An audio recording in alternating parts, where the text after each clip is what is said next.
The plains were quiet that afternoon, too quiet for comfort. The air held a gray stillness that made even the horses uneasy. Luke Mercer felt it in his bones before he saw a thing. The wheel of the wagon creaked over the hard earth. The mule snorted, and Evelyn's hand tightened around the reins. Her knuckles were white beneath the leather gloves. "Storm's brewing," Luke said, scanning the horizon. But it wasn't a storm. They came out of the low hills like ghosts. Silent at first, no war cries, no warning, just a shimmer of movement. Then a single rifle crack split the still air. The bullet punched through the wagon canvas inches from Evelyn's head. She screamed, the sound swallowed by the wind. Luke drew his revolver before the echo died. Down! The next second was chaos. Dust, hooves, shouts in a language he didn't know. The horses screamed as arrows hissed through the air. One struck the mule in the flank. The beast reared, snapping the hitch. The wagon lurched sideways, wheels grinding against rock. Evelyn clung to the sideboard, skirts whipping in the wind. Luke fired twice, dropping a rider from his horse. But more were coming. 5, 6, maybe more. Faces painted in red and black, eyes bright with fury. Evelyn run. She hesitated, torn between fear and loyalty. "Luke, go!" She stumbled down the embankment, boots slipping in the mud. Luke reloaded, but a spear struck the wagon bed, pinning his sleeve. He ripped free, pain tearing through his shoulder. Another shot cracked, grazing his ribs. He fell hard, breath knocked out of him, pistol flying into the dirt. When he looked up, Evelyn was gone, through the haze of dust. He saw her struggling against a rider who dismounted. The man seized her arm, dragged her toward his horse. Luke shouted, tried to rise, but his leg buckled beneath him. "Let her go!" he roared, voice raw. But the man didn't understand or didn't care. One rider wheeled around and slammed a rifle but into Luke's face. The world went red, then black. When he woke, the only sound was wind sighing over the prairie. Smoke curled from the wreck of the wagon. The mule lay dead, flies already thick around the wound. The horizon was empty again. Evelyn was gone. Luke dragged himself upright, spitting blood. His shoulder burned where the spear had torn his coat. He stumbled to the wagon, found the water barrel shattered, the food sacks ripped open. His rifle was gone too. Only his revolver lay half buried in the dirt, one chamber left unfired. He sat there for a long moment, breathing through the pain, listening to the far-off rumble of thunder that wasn't thunder at all, hoofbeats fading toward the hills. Then he whispered, "I'm coming for you, Evie." He tore a strip from his shirt, bound his arm tight, and began to walk. They rode for hours before stopping, never speaking, never slowing.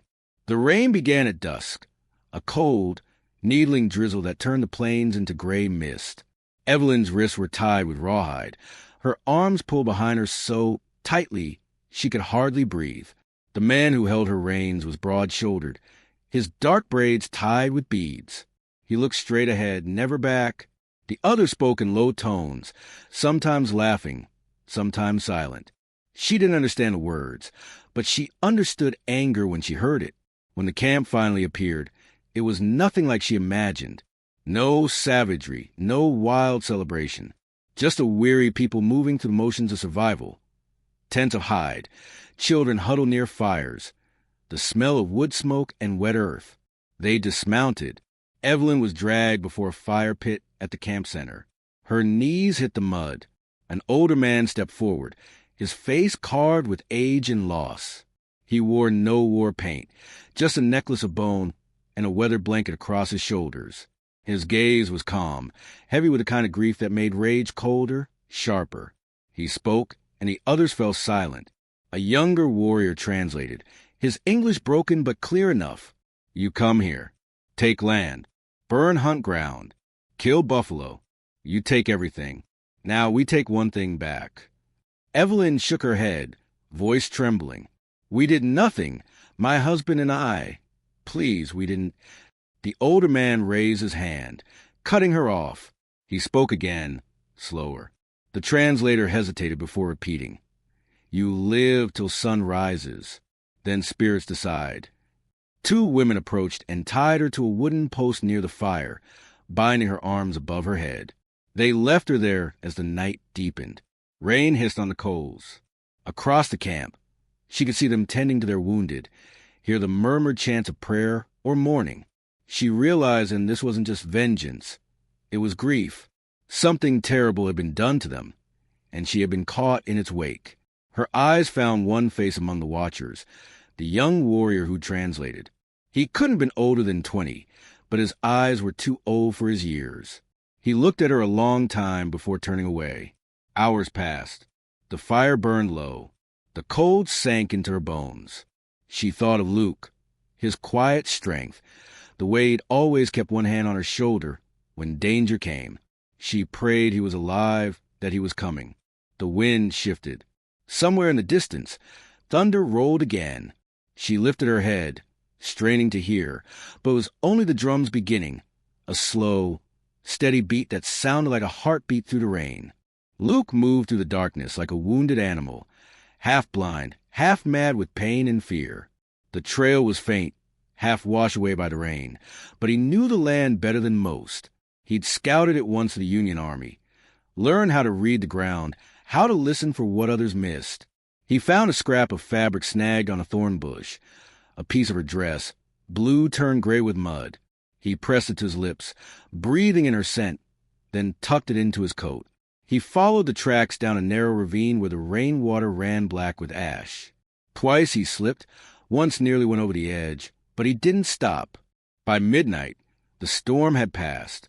The land lay under a low ceiling of clouds, the moon a pale smear above. Every sound seemed louder, the chirp of crickets, the creak of saddle leather, the faint whistle of wind through sage. He came upon the remains of a small fire. 2 riders had stopped there, judging by the prints, Cheyenne by the moccasin marks. He crouched low, fingers brushing the earth, tracing where one boot heel dragged slightly, like the rider was carrying extra weight. "She's alive," he muttered. Then came the sound of movement, soft, deliberate. He spun, revolver raised. A shadow moved among the rocks. Then another, 2 riders, scouting the trail behind the main party. Luke fired first. The gun roared, lighting up the dark. One man dropped, screaming. The second rushed him, blade drawn. They crashed together in the mud, rolling, grappling. Luke caught the man's wrist, forced the knife aside, and drove his knee into his stomach. The scout hissed something in Cheyenne, eyes full of fury. Luke slammed the revolver barrel against his jaw. "Where's my wife?" The man spat blood, said nothing. Luke pressed harder. "Where?" The answer came in broken English. "You follow, you die screaming." Luke stared into the man's eyes a long time, then lowered the gun. He could kill him, but killing wouldn't get her back any faster. He shoved him away, keeping the revolver steady as the man crawled into the dark. Rain began again, soft and cold. Luke stood over the body of the dead scout, chest heaving. He felt no victory, only the weight of what waited ahead. He turned his gaze toward the distant ridge. There, through the thin mist, flickered the faint orange glow of campfires. He knew she was there. He could almost hear her voice in the wind. He holstered his revolver and started walking. His legs were shaking, but he didn't slow.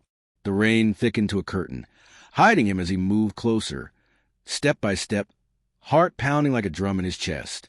When he finally stopped, it was because he could see them clearly, the outlines of tents, the glow of embers, the silhouettes of riders moving like ghosts through the smoke.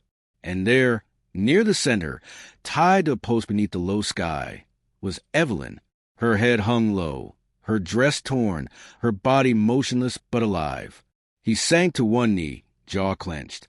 The distance between them was only a few hundred yards, but it felt like the edge of the world. "I'm here," he whispered, though she couldn't hear him. He'd need a plan. He couldn't charge in. He'd die before reaching her. He counted the guards, the fires, the paths through the brush. Every second felt like a blade against his throat. A cold wind swept across the plain, carrying the smell of wet earth and smoke. Lightning flashed far off, revealing his face, cut bruised, streaked with mud and blood. When the darkness returned, he was gone. Only the sound of rain remained. And in the valley below, the firelight flickered on a woman bound before the tribe, unaware that her husband was out there in the storm, ready to walk through hell itself to reach her. The morning came without light, just a dull gray seep crawling across the horizon. The storm had passed, but the air was heavy and still, carrying the scent of wet smoke and horse sweat. Evelyn woke to the sound of drums, low and steady, like the heartbeat of something ancient and merciless.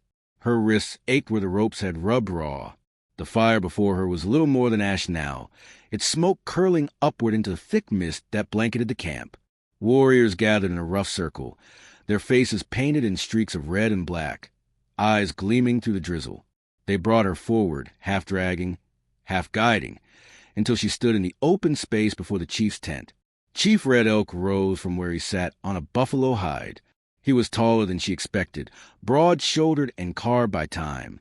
His expression held no triumph, no cruelty, only the quiet conviction of a man who believed the world owed him blood for blood.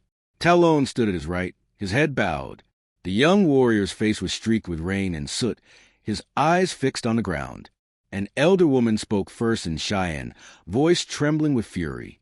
Her words came sharp, fast, like stones thrown at glass. Evelyn didn't understand the language, but she didn't need to. The woman's grief was plain.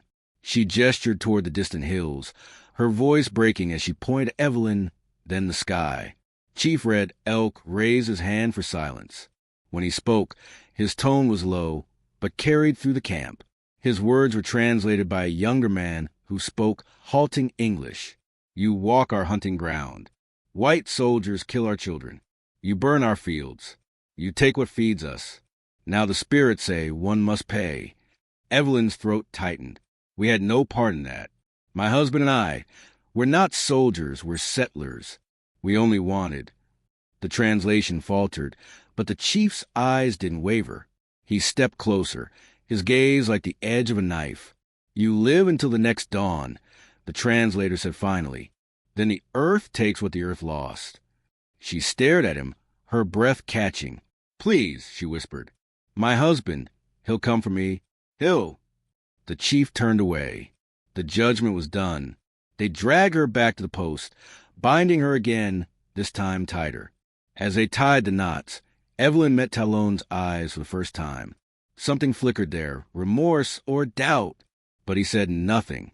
When the drums began again, they weren't just calling for justice. They were counting down the hours she had left. By nightfall, the rain had returned. Thin, steady, relentless. The campfire smoke stung her eyes as she shivered against the post. The world had shrunk to the flicker of the flames and the slow beat of her heart. Then footsteps. Soft, hesitant. She tensed, expecting another guard, but it was Talon. He carried a wooden bowl and a water skin. His face was shadowed by the hood of his buffalo cloak. He knelt beside her, his movements quiet and deliberate, and held the bowl up to her lips. She hesitated, then drank. The water was cool, tasting faintly of clay and ash. He spoke something low, in his language, then tried in English. You not soldier? She shook her head. No, we came west for land. To start over. He frowned. Soldiers burn land. Kill buffalo. Take all. Evelyn's voice cracked. I know what they've done, but we're not them. Talon's gaze softened, though his voice stayed hard. My brother died last winter. Blue coats shot him by river. Said he's steel horse. I'm sorry, she said quietly. For your brother. He didn't answer right away. The rain pattered between them. Finally, he said, Chiefs say spirit want balance, but I don't think spirit want woman dead. She watched him, searching for something human beneath the layers of grief and rage. Then why don't you stop them? He looked at her then, and she saw the truth. Fear. If I stop, I die too. The sound of distant thunder rolled through the valley. Later that night, when the guards changed, Evelyn worked at the knot behind her wrists. Her fingers were numb, her skin torn, but desperation gave her strength. She twisted, pulled, until the rope loosened just enough for her to slip one hand free. She looked toward the tents. Most of the camp was asleep. Only the watchfires burned, faint orange through the mist. She slipped from the post, silent as she could, and ran. The mud sucked at her boots. The cold bit her lungs. She didn't know where she was going, only away. But freedom was short-lived. The river found her first. It wasn't wide, but the current was vicious, swollen by the rain. She stepped in, the water clawing at her legs, dragging her down. She fought it, gasping, trying to reach the other side. Then the current seized her, spun her under. Hands grabbed her, a man's voice shouting something she couldn't understand. She surfaced coughing, water pouring from her nose and mouth. Talon's face appeared above her, soaked and breathless, dragging her back to shore. She collapsed, shivering. He knelt beside her, cursing softly in Cheyenne. The torches appeared moments later. The guards had seen. They shouted, ran toward them. Talon didn't move. He stood between Evelyn and the approaching men. Chief Red Elk came through the rain, fury carved into every line of his face. "You help her," he thundered in his own tongue. Talon didn't answer. The chief struck him hard across the face. Then again, Evelyn screamed, "Stop." But they didn't. Talon fell to one knee, blood streaking down his cheek. Still, he didn't look away from the chief. Finally, Red Elk gestured sharply, and the others pulled Talon aside, shoving him toward the tents. Evelyn was dragged back to the post, tied again, tighter than before. Her chest heaved. The rain fell harder. And in that moment, she understood something terrible. The boy who had saved her would likely die for it. Luke awoke to the sound of thunder and his own ragged breathing. The world around him was a blur of wet rock and pine. His wounds throbbed like molten iron beneath the skin. He wasn't dead yet. A rough voice said, "You're lucky I found you first." He turned his head. A man sat nearby, tending a small fire shielded under an outcrop of stone. He was middle-aged, half Cheyenne by his look, sharp eyes, long gray hair tied back with leather. "Name's Jonas Crow," the man said. "You Mercer?" Luke frowned. "How'd you know that?" Jonas smirked faintly. "Heard you screaming her name in your sleep. Only one woman. I know a man bleed this much for." Luke tried to sit up, but fell back, groaning. "They took her." Jonas nodded. "Cheyenne by the tracks. You chase him, you die. That's simple." "I ain't asking what's simple." The older man poked the fire, watching the sparks drift. "You think she's still alive?" Luke's eyes were steel. "I know she is." Jonas studied him a long time, then sighed. "You're either the bravest fool I ever met or the dumbest." Luke managed a weak grin. "Maybe both." Jonas handed him a tin cup. "Drink. You'll need it." They waited out the night beneath the shelter of stone. Rain drummed on the earth like distant drums of war. By dawn, Luke was on his feet again, pale and unsteady but determined. Jonas walked with him to the ridge, overlooking the valley. Below them, the camp sprawled in the gray mist. Shapes of tents, the glow of firelight, and figures moving like shadows. Luke's jaw tightened. "She's down there." Jonas placed a hand on his shoulder. "You kill one of theirs, they'll bring hell after you. You sure you want that?" Luke's gaze never left the camp. They already brought it. He checked his revolver. 6 bullets, oiled and ready. His rifle was gone, his body worn to the bone, but his will was iron. Jonas sighed. "If you're going, go when the next rain comes. Clouds will hide you." Luke nodded. "Appreciate it." The older man looked away toward the horizon. "Don't thank me yet. She may not forgive you for what it costs." Luke started down the slope, moving slow and deliberate through the brush. Each step brought him closer to danger, closer to the one thing left that mattered. The camp grew clearer, the smell of smoke and hides drifting on the damp air. He could hear faint chanting, the same slow rhythm Evelyn had heard. He crouched behind a fallen log, watching. A dozen warriors by the fire, their spears lying in the mud. The post at the center. He could see her there. She was alive. He closed his eyes for a moment, letting the rain cool the fever burning through him. Then he whispered a prayer, not to God, but to the land itself. "Just one more day. Let me get her back one more day." The rain began again, soft but steady. The valley below shimmered with mist. the fires flickering like dying stars. Luke pressed his hand against his heart, where the piece of her dress was tucked inside his coat. Then he whispered her name once more, and the storm answered. The wind came down the valley like a living thing, moaning through the cottonwoods in driving sheets of cold rain across the earth. Luke crouched among the wet rocks, eyes fixed on the dim fires flickering below. The Cheyenne camp was restless. Shadows moved between tents. Horses stamped in the mud, and the drums beat slow and steady, their rhythm like a countdown to damnation. He checked his revolver again. 6 bullets. That was all. His hands trembled, not from fear, but exhaustion. His clothes were stiff with dry blood, and every breath came like a knife to his ribs. But his eyes burned with the same fury that had kept him alive this long. He whispered her name. Evelyn. A voice stirred behind him. Jonas Crow had followed, silent as smoke. The old trapper leaned on his rifle, watching the camp through the mist. "You got one chance," he muttered. "They kill you on sight if you make noise. Go quiet, take her, and run before they circle you." Luke nodded. "You stay here." Jonas grunted. Never was good at following orders. Luke gave him a faint, crooked smile, then started down the slope. The mud slid under his boots, but he moved low and sure, a predator among ghosts. The rain masked his steps, his scent, his breath. Down below, the firelight turned the camp into a dance of orange and shadow. He saw her near the center, tied once more to the post, her head bowed under the weight of exhaustion. The sight nearly broke him. Her hair clung to her face, her skin pale and slick with rain. But she was breathing. He moved closer. A sentry sat near the fire, his rifle laid across his knees. Luke crept behind the tents, the canvas flapping in the wind. When the guard turned to spit, Luke lunged, quick, silent. His arm hooked around a man's throat, one sharp twist, and the body went limp. He caught the rifle before it hit the ground. Then he slid forward to the muck until he reached the edge of the firelight. She lifted her head just as he stepped into view. Her lips parted, disbelief flooding her face. "Luke!" He raised a finger to his lips. "Quiet."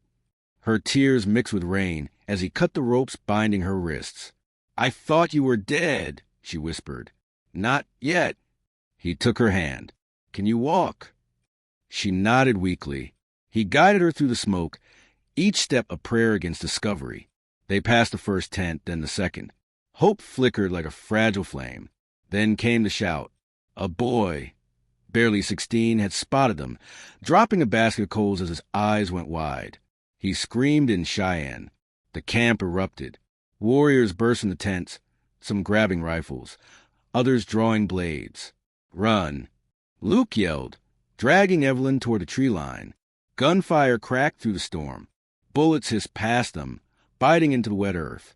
Evelyn stumbled, but Luke hauled her up, never slowing. The thunder rolled, drowning their footsteps, but the war cries rose higher. Jonas appeared on the ridge, firing into the chaos, covering their retreat. The flashes from his rifle split the dark like lightning. One warrior dropped. Another fell with a cry. They reached the edge of the camp when a shot hit Luke's shoulder. The impact spun him sideways. He hit the ground, choking on mud and rain. Evelyn screamed his name, dropping beside him. He forced himself up, blood pouring down his sleeve. "Keep moving," he rasped. But there was nowhere to go. They were surrounded. Talon emerged from the shadows, his chest heaving, his rifle raised. His eyes met Evelyn's first, then Luke's. The two men stared at each other through the downpour, one ready to kill, the other two broken to die. Then Talon did something unexpected. He turned his rifle, not toward Luke, but toward the other warriors who closed in from behind. "Stop!" he shouted in Cheyenne. "No more blood." The others hesitated, confused. Chief Red Elk pushed through the crowd, his face carved with rage. He barked an order. Two men grabbed Talon's arms, wrenching the rifle away. Luke's gun was still in his hand, shaking. He looked between the chief, Talon, and the post where Evelyn had stood tied. The world had narrowed to rain, firelight, and the woman he'd come to die for. The chief's voice boomed through the storm, the translator shouting the words into English. "You came for her, then die for her." Luke stood tall, bleeding and swaying. He spread his arms, voice hoarse but clear. If it's death you want, take me. But she walks free. The chief hesitated, searching the man's eyes, and saw no fear there. Only love raw enough to scorch the soul. But before he could speak, the wind howled to the camp and lightning split the sky. The storm had come full and furious. The rain turned to a roar. Flames sputtered and leapt, smoke twisting through the wind. The tribe formed a wide circle, their faces painted with fury and sorrow, their voices rising in chant. They dragged Luke and Evelyn to the center, tying their wrists together at the post. Talon stood apart, held by two warriors, blood running from a cut on his lip. Chief Red Elk approached, his cloak heavy with rain, eyes dark as night. He raised his hands to silence the tribe. When he spoke, his words were solemn, steady, like a sentence carved into stone. The spirits take balance. The blood of my people has been spilled by white hands. Tonight, that balance returns. The translator's voice cracked as he repeated the words in English. Evelyn trembled. Luke's jaw tightened. His arm pressed protectively around her. "Please," she whispered to the chief, "you don't have to do this. You've lost, and so have we. There's no peace in more graves." Red Oak's eyes softened for a heartbeat, but grief hardened them again. "You don't understand. Peace is not given. It is paid for." He gestured toward the fire pit. Two warriors brought torches, their flames struggling against the rain. Luke felt the heat, the smell of pitch and smoke clawing at his throat. His pulse thundered. He looked at Evelyn, her eyes full of faith and terror. "Close your eyes," he whispered. "Don't watch." But she shook her head. "If you die, I see it. I stay." The torches moved closer. Luke shouted then, not to them, but to the sky, the gods, whatever cruel thing ruled this land. His voice tore through the storm. "Don't kill my wife." The words echoed like a gunshot. Even the rain seemed to falter. The tribe went still. Red Oak froze, the torchlight trembling in his hand. "Wife," the word carried to the camp, foreign and sacred all at once. Talon's eyes widened. He spoke quickly to the chief, his words urgent, desperate. "He speaks truth," he said in Cheyenne.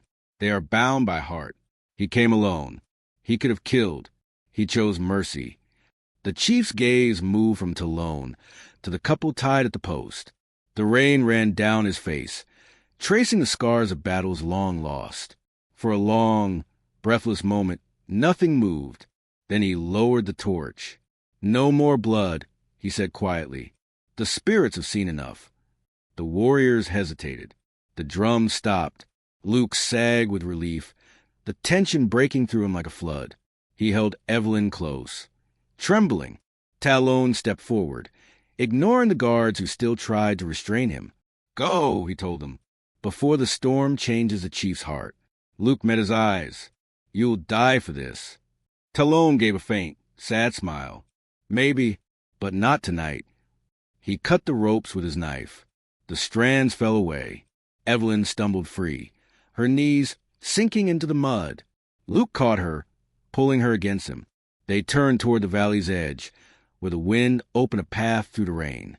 But as they fled, a shot cracked behind them. Talon staggered, clutching his chest. Evelyn gasped. Luke turned, but the boy raised his hand weakly.